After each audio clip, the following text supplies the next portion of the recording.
Porque vamos a hablar de economía, porque conmigo está Airin Mía, ella es pues, directora de editorial de la revista The Economist. Y vamos a hablar de comercio ilícito. Primero, pues la definición de comercio ilícito es tan amplia y hay tanto desde gente que no pagará impuestos de introducción, desde pues falsificación de marcas, desde tráfico de drogas, de armas, es decir, es inmenso y realmente podemos estar hablando, no sé si llegará a tanto, pero sí de un tercio tal vez del comercio del mundo. Irene, bienvenida. Gracias, Fernando. Sí, en realidad es una parte muy importante del comercio, es la parte ilícita, pero sí, y es verdad que, como decías tú, las estimaciones son diferentes, es muy difícil estimar porque es ilícito, pero sí, seguramente es una parte muy, muy grande del comercio global. Y la verdad que hemos visto un disparo también en el comercio ilícito a partir del 2000, porque de una forma las tecnologías de la información nos ayudan a estar conectados, pero también ayudan a estar conectados a la gente que quiere justamente comerciar productos ilícitos.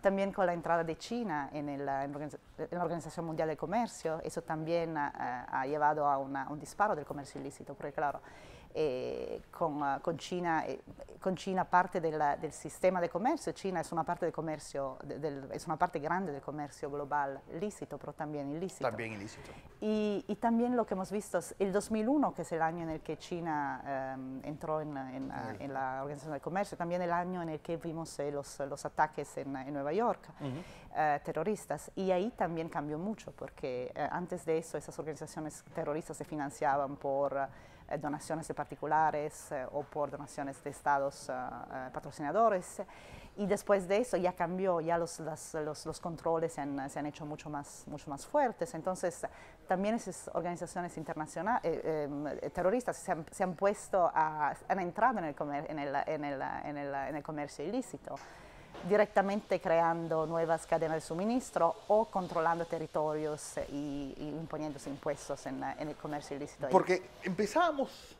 y tú decías, bueno, pues el ranking de ustedes de The Economist, los dos últimos países que salen, pues, de ausencia total de Estado, como pues puede ser Somalia, Irak o Libia.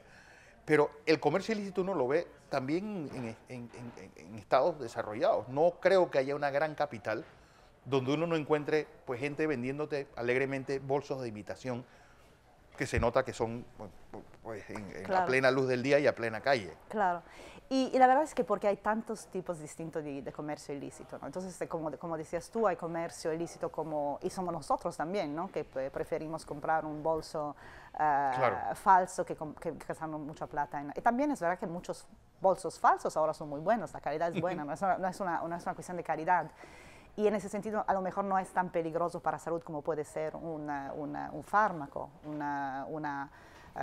un producto que se come, que sea falsificado, cigarrillos que no sean, bueno, cigarrillos tampoco son, pero en general, es decir, es que los niveles de peligro son muy distintos, ¿no? Y también es interesante cuando tú ves las diferentes dimensiones de comercio ilícito.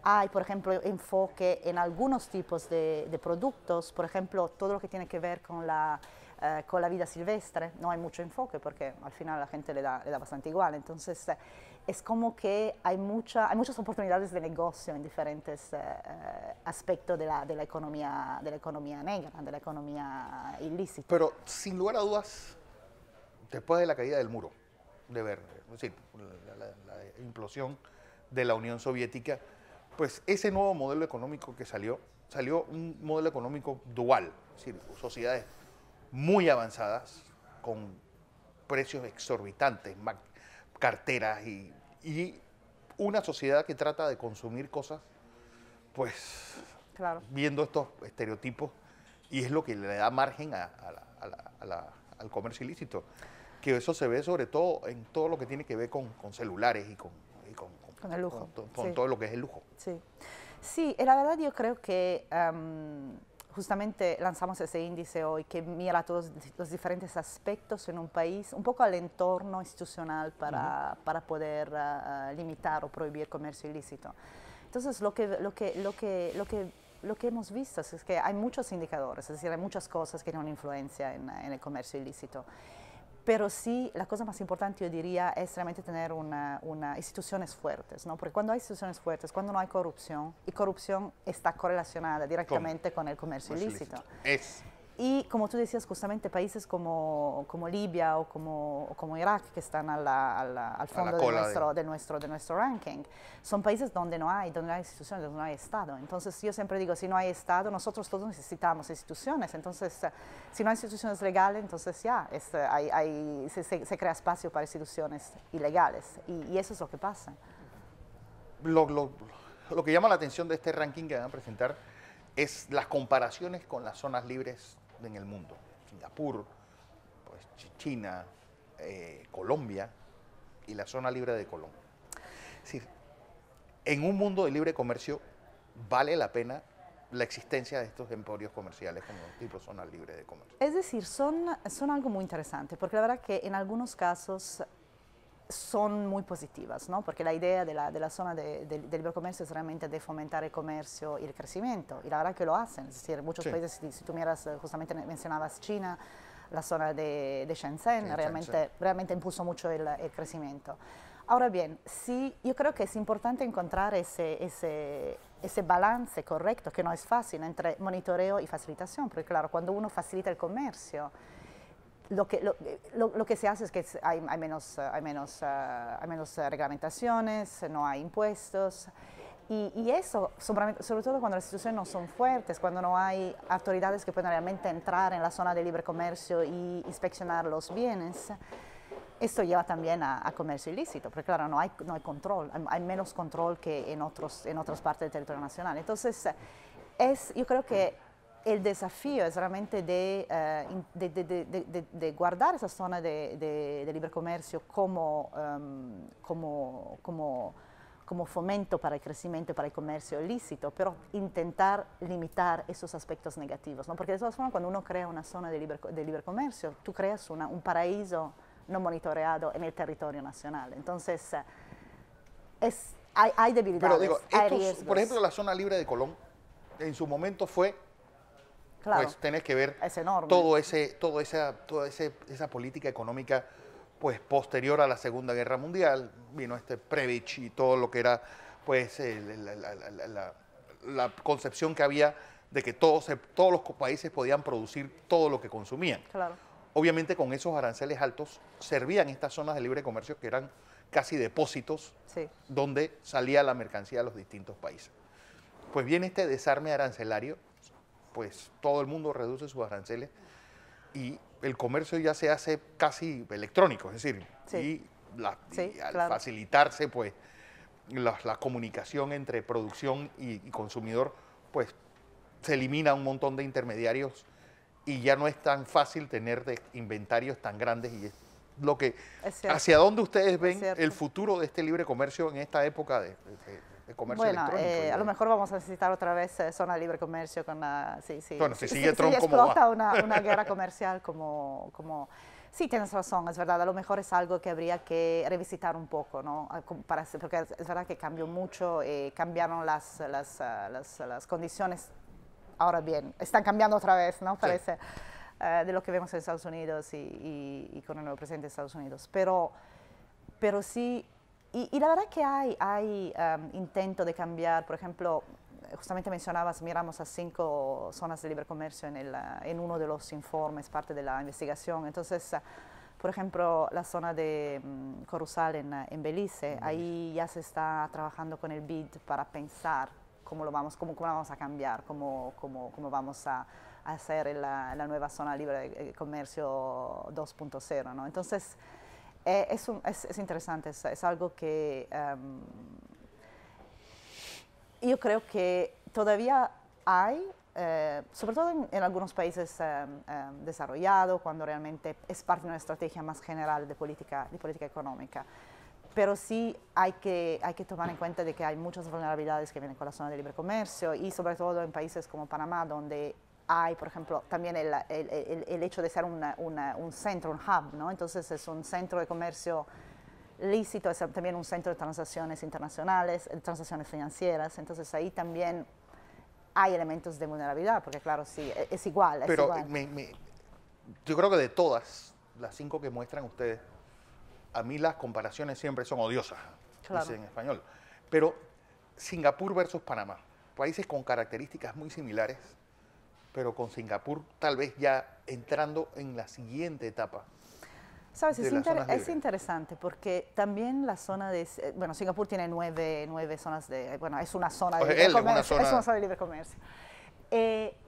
Lo que pasa con Singapur es interesante porque si uno mira, bueno, uno tiene esa idea de Singapur súper desarrollado, súper eficiente, lo que pasa de verdad, pero también la zona de libre comercio de Singapur tiene problemas de corrupción y de comercio ilícito.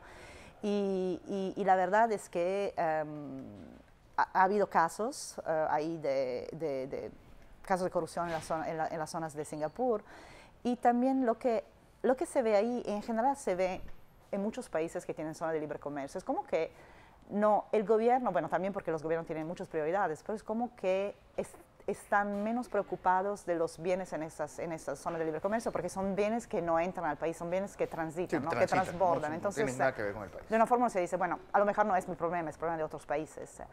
Pero ahí, por eso es muy importante también la cooperación internacional, ¿no? Entre los diferentes países y mirar a eso como a un problema realmente del país también, porque viene del país y también el comercio. Pero yo lo que veo es que, y esto es, la tendencia es llevar a cabo el comercio más aéreo que marítimo, sobre Sí. todo en Singapur. Sí, es distinto, y también Singapur tiene infraestructura mucho mejor. Pero es interesante porque cuando estamos viendo un poco a los elementos facilitadores de comercio ilícito en las zonas de libre comercio, la infraestructura puede ser un problema, sobre todo Claro. estamos mirando ahí a la zona de, eso no me acuerdo el nombre, en Colombia, Maicao, el puerto de Maicao y la zona de Maicao. Ahí la infraestructura es muy pobre, débil, no hay infraestructura. Y eso es una de las razones. Pero no es suficiente tener una infraestructura fuerte, porque también países como, o también estamos mirando a las zonas de Jebel Ali en Emiratos. Sí. Y esa zona es una zona que es enorme, ¿no? Es una zona de transporte, pero también de fabricación. Creo que hay como 7.500 empresas que tienen operaciones en esa zona. Entonces es una zona donde la infraestructura funciona, donde se produce mucho, pero al final, hablando con expertos cuando estábamos preparando el informe, nos decían que cuando uno mira productos falsificados, la mayoría de eso vienen de esa zona. Realmente cuando uno piensa, la primera zona que uno asocia con eso es esa zona. Entonces, es decir, no es simplemente el hecho de tener infraestructura es decir, para nosotros realmente son 3 los elementos que tendrían que ayudar en realmente hacer que las zonas de libre comercio sean zonas de fomento de comercio lícito. Una sería el hecho de tener autoridades aduaneras en la zona misma y autoridades que tengan el poder real de inspeccionar, por ejemplo, los bienes cuando quieran. Y la otra cosa es que hay ese anexo D de la Convención de Kioto del 99, que es una convención que realmente mira un poco a unificar los procedimientos de aduana de una forma transparente. Y si tú miras el anexo D realmente está enfocado más bien en la zona de libre comercio, en la transparencia. Entonces, de los países, en nuestro ranking tenemos 84 países, 5 países han ratificado esa convención, 5 países solo. Entonces, es algo que sería bastante fácil y es interesante que no sean más, porque en realidad son cosas bastante básicas, ¿verdad? Pero el hecho de que no pase, no sé, a lo mejor también porque no es la prioridad, pero ya se podría hacer, eso sería algo para ayudar, ¿no? Claro. Y asegurar también estándares globales, que sería lo mejor, porque también si uno tuviera estándares globales también de etiquetado, por ejemplo, eso ayudaría. Entonces, sí, es un tema interesante y la verdad que hay muchos países todavía, como tú dices, es algo que viene a lo mejor del pasado, pero todavía hay muchas zonas de libre comercio, ¿no? Claro. en el mundo. Entonces, es algo que hay que, yo creo, mirar con más atención, porque de ahí, esos son también centros de comercio ilícito, de todo tipo de comercio ilícito, y de transacciones financieras, de lavado de dinero y realmente de fomento a las organizaciones terroristas. Así es, Irene Mía, de The Economist. Gracias. Muchas gracias.